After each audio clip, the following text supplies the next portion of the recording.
Carlos Portillo, buenas tardes. Bueno. A ver, espérame porque yo soy... Ya, Sí, se escucha. ¿escuchas? Sí, te escucho ya. Adelante, por favor. Sí, adelante, ¿Qué Carlos, tal? buenas tardes. Hola, buenas tardes. ¿Cómo estás? Buenas tardes, gracias por tomar esta llamada. He leído un artículo tuyo, un texto en el cual das a conocer algunos de los entretelones de este asunto de Iberdrola y de la participación del exocupante de Los Pinos, Felipe Calderón, y de quien fue su secretaria de Energía, Georgina Kessel, en toda esta historia que hoy está teniendo mucha relevancia. ¿Cuál es esta historia, Carlos Portillo? ¿Qué nos puedes comentar?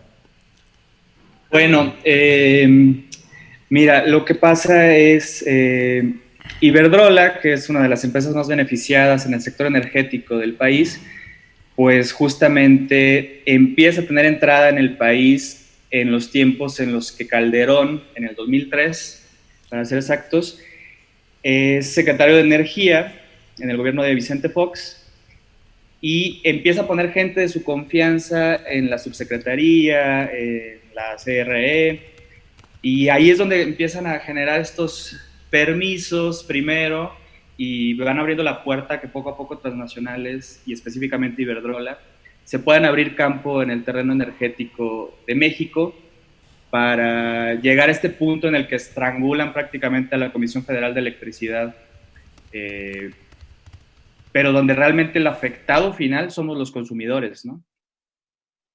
Claro. ¿Y cuál es la participación específica de Felipe Calderón y de Georgina Kessel en esta historia? No en el caso de Calderón, no directamente en Iberdrola, sino en una filial. Pero ¿cuál es la participación de ellos, Carlos Portillo?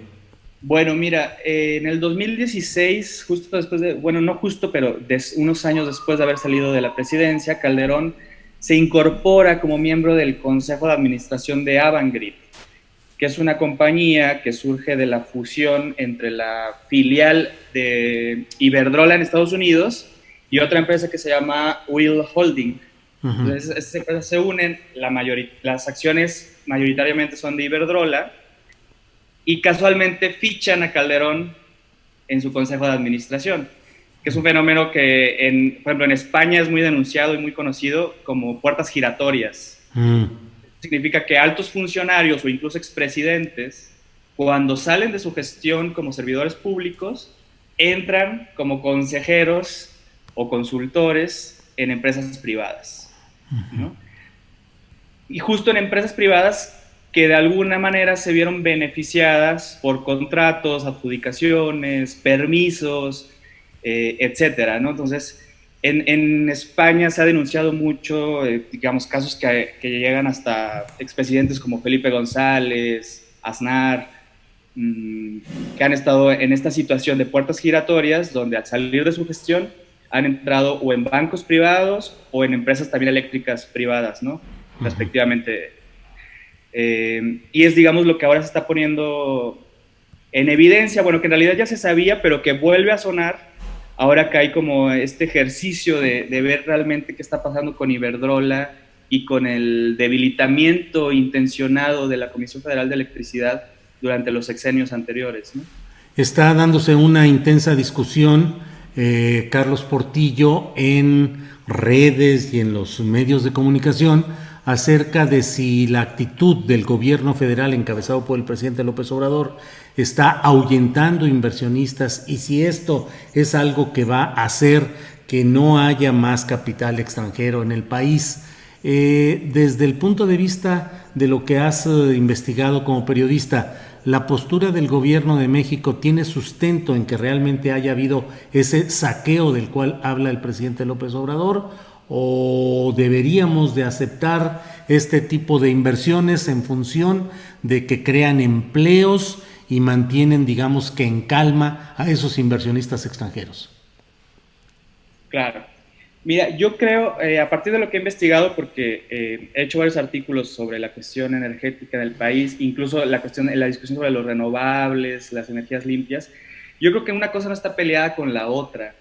Es decir, Obviamente hay que aceptar la inversión extranjera. El problema es en qué condiciones aceptar esa inversión extranjera. Es decir, si esa inversión extranjera de una transnacional va a venir a estrangular a las empresas del Estado, donde el problema es que, como decía hace rato, el afectado final somos los consumidores, porque al estrangular a esta empresa estatal, que en este caso es la CFE, eso termina derivando en costos altos de la electricidad que lo terminamos pagando nosotros como consumidores o como ciudadanía, ¿no?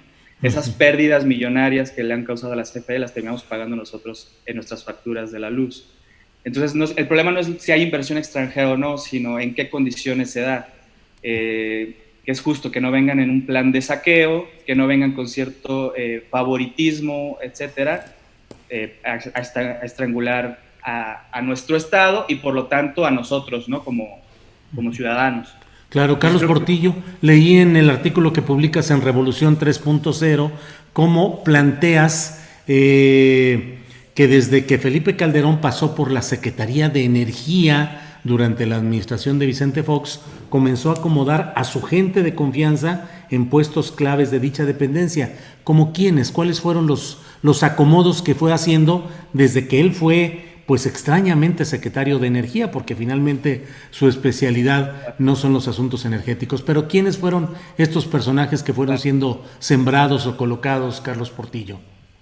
Bueno, pues principalmente fue Juan Camilo Muriño, fue subsecretario, César Nava Vázquez como director jurídico, y una pieza que fue clave fue Dionisio Pérez Jácome, titular de la Comisión Reguladora de Energía, la CRE, que también ha desatado muchos escándalos ahora que se está haciendo un proceso de depuración, de revisión.